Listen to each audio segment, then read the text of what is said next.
जय भोलेनाथ की। आप सभी का हमारे YouTube चैनल पर हार्दिक स्वागत है। आज आप हमारे चैनल पर रसपान करेंगे सावन मास महात्म्य में 12 दिव्य ज्योतिर्लिंगों में से 2 ज्योतिर्लिंग मल्लिकार्जुन ज्योतिर्लिंग और ओमकारेश्वर ज्योतिर्लिंग की कथा।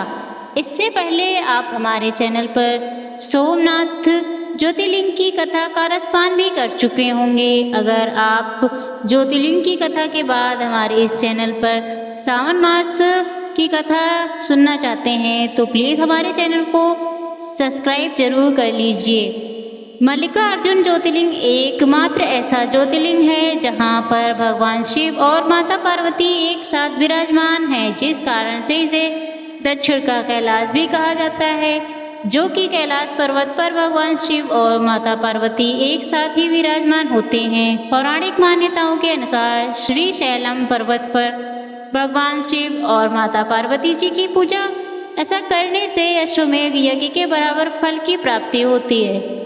इस ज्योतिर्लिंग के पास ही देवी जगदम्बा का मंदिर भी है, जिसकी बहुत मान्यता है।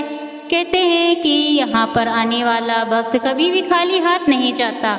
इस ज्योतिर्लिंग के बारे में पौराणिक मान्यता यह है कि भगवान शिव के दोनों पुत्र यानी कि भगवान गणेश और भगवान कार्तिकेय के बीच पहले विवाह होने को लेकर विवाद हुआ था, जिसके फलस्वरूप मल्लिकार्जुन ज्योतिर्लिंग का निर्माण हुआ। वैसे मल्लिकार्जुन ज्योतिर्लिंग के विषय में 2 पौराणिक कथाएं प्रचलित हैं, जिनमें से आज आप दोनों की कथा का रसपान करेंगे। पहली पौराणिक कथा के अनुसार जब गणेश जी और कार्तिकेय जी के विवाह के लिए झगड़ा करने लगे, तब भगवान शिव ने हमसे कहा कि जो पहले इस पृथ्वी का चक्कर लगा कर आएगा उसी के विवाह पहले करवा दिया जाएगा। माता पिता की आज्ञा लेकर कार्तिकेय जी तुरंत उसी क्षण अपने वाहन मयूर पर सवार होकर पृथ्वी की परिक्रमा करने के लिए चल दिए। लेकिन गणेश वाहन मूषक तथा के ऊपर से गणेश भी मोटे थे, तो ऐसे में जब तक पृथ्वी का चक्कर लगा कर आते तब तक वह बहुत देर हो जाती। इस पर गणेश जी को कहते हैं कि बुद्धिमान भी बहुत है, उन्हें बुद्धि प्रदाता भी कहा जाता है। तो गणेश जी ने अपने माता पिता की ही 7 बार परिक्रमा कर दी। तब गणेश जी का विवाह रिद्धि और सिद्धि के साथ करा दिया गया। उधर जब कार्तिकेय जी पूरी पृथ्वी का चक्कर लगाने के बाद वापस आए तो उन्होंने देखा कि गणेश जी का विवाह तो पहले ही हो गया, जिस पर वह भगवान शिव और देवी पार्वती से नाराज हो गए। नाराज होने के बाद कार्तिकेय जी पहुंच पर्वत पर आ गए। सभी देवताओं से मैं कार्तिकेय जी को वापस लौटाने का बहुत आग्रह किया, लेकिन वह नहीं माने। तब माता पार्वती और भगवान शिव को अपने पुत्र का वियोग होने लगा, जिससे वह दुखी हो गए। ऐसे में एक दिन जब भगवान शिव और माता पार्वती से नहीं रहा गया तो वो दोनों स्वयं ही अपने पुत्र से मिलने के लिए पर्वत पर आ गए। लेकिन कार्तिकेय जी ने अपने माता पिता को आता हुआ देख और दूर चले गए। अंत में अपने पुत्र के दर्शन की लालसा से भगवान शिव ज्योति रूप धारण कर उसी पर्वत पर विराजमान हो गए। कहा जाता है कि उसी दिन से यह शिवलिंग मल्लिकार्जुन ज्योतिर्लिंग के नाम से जाने जाना लगा।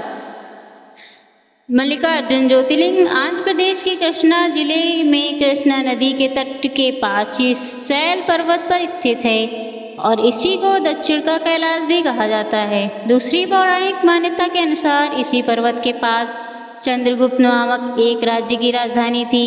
एक बार राजा की कन्या किसी विशेष विपत्ति से बचने के लिए अपने माता पिता के महल से भागकर इस पर्वत पर चली गई। वहां जाकर वहीं के गोलों के साथ कंठमूल और दूध आदि से अपना जीवन निर्वाह करने लगी। उसी राजकुमारी के पास एक शाम की गाय दूध, जिसका हर दिन कोई ढूंढ लेता, कि एक दिन उससे चोर को धोते हुए देख लिया तो वह विरोधियों से मारने के लिए दौड़ी।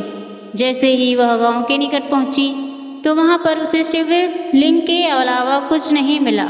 बाद में शिव भक्त उस राजकुमारी ने उस जगह पर एक भव्य मंदिर का निर्माण कराया। तब से भगवान मल्लिकार्जुन वहीं पर प्रतिष्ठित हो गए। हमारे धर्म ग्रंथों में मल्लिकार्जुन ज्योतिर्लिंग की कथा का गुणगान किया जाता है। महाभारत के अनुसार श्री शैल पर्वत पर भगवान शिव और माता पार्वती का पूजन करने से जीवन की सारी बाधाएं दूर हो जाती हैं और सारे पापों का नाश हो जाता है, मन चाहे इच्छा की पूर्ति होती है। इसलिए अपने जीवन काल में यदि संभव हो तो एक बार सभी 12 ज्योतिर्लिंग के दर्शन अवश्य करने चाहिए। आप सुनिए ओमकारेश्वर ज्योतिर्लिंग की कथा। शिव महापुराण में ओमकारेश्वर ज्योतिर्लिंग की महिमा का विस्तार से वर्णन किया गया है। श्री ओमकारेश्वर और ममलेश्वर के दर्शन का पुण्य बताते हुए नर्मदा स्नान के कुंतल का भी वर्णन किया गया है। हर मनुष्य को इस क्षेत्र की यात्रा और ओमकारेश्वर ज्योतिर्लिंग के दर्शन जीवन में एक बार अवश्य ही करने चाहिए। लोक परलोक दोनों प्रकार की उत्तम फलों की प्राप्ति एकमात्र भगवान ओमकारेश्वर की कृपा से सहज हो जाती है। अर्थ काम मोक्ष के सभी साधन उनके लिए सहज और सुलभ हो जाते हैं। इसलिए भक्तों को चाहिए कि लोग ईश्वर महादेव भगवान शिव के परम धाम की प्राप्ति के लिए उनके दर्शन चाहे मानसिक रूप से करें या प्रकट रूप से करें, अवश्य करने चाहिए। कहते हैं कि भगवान शिव अपने भक्तों पर बहुत ही जल्दी प्रसन्न हो जाते हैं। ऐसे में जो भी भक्त सावन के महीने में इन 12 ज्योतिर्लिंगों की कथा का रसपान करता है या इन ज्योतिर्लिंग के दर्शन करता है, उनके सोए हुए भाग्य खुल जाते हैं। ओमकारेश्वर ज्योतिर्लिंग मध्य प्रदेश में स्थित नर्मदा नदी के तट पर स्थित है।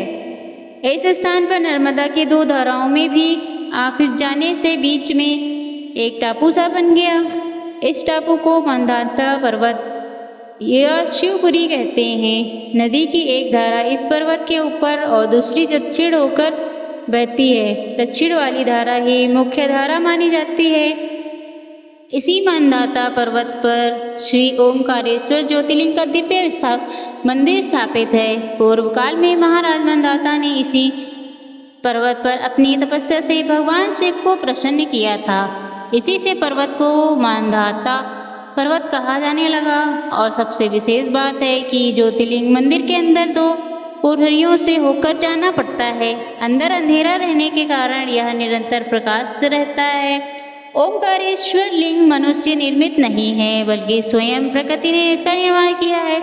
इसके चारों ओर हमेशा जल ही भरा रहता है। संपूर्ण मंदाता पर्वत ही भगवान शिव का रूप माना गया है। इस कारण इसे शिवपुरी भी कहते हैं और लोग भक्ति पूर्वक इसकी परिक्रमा भी करते हैं।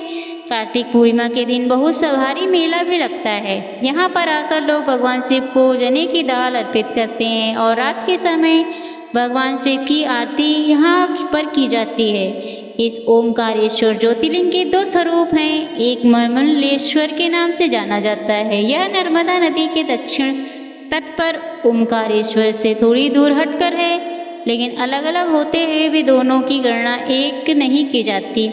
इस लिंग के 2 स्वरूप होने की कथा पुराणों में इस प्रकार वर्णित की गई है कि एक बार विंध्य पर्वत से पार्थिव अर्चना के साथ भगवान शिव की 6 माह तक कठिन उपासना की। उनके इस उपासना से प्रसन्न होकर भूत भविष्य शंकर शिव वहाँ प्रकट हुए। उन्होंने विंध्य को उनकी मनोवांछित वर प्रदान करती ये विंध्याचल की इस वर प्राप्ति के अवसर पर वह बहुत ही ऋषि और मुनि भी पधारे।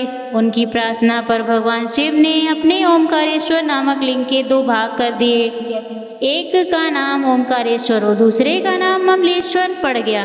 कुछ लोग इस अमलेश्वर भी कहते हैं। दोनों लिंगों का स्थान और मंदिर अलग अलग होते हुए भी दोनों की सत्ता और स्वरूप एक ही माना गया है। शिव पुराण में इस ज्योतिर्लिंग की महिमा का विस्तार भी वर्णन कहते हैं कि अगर सावन के महीने में आप गंगा जल इन ज्योतिर्लिंगों पर क्लिक करते हैं तो आपकी जो मनोकामना हो वह अवश्य पूर्ण हो जाती है। आज का सावन महात्मा उम्मीद करती हूँ यह वीडियो आपको पसंद आई होगी। धन्यवाद।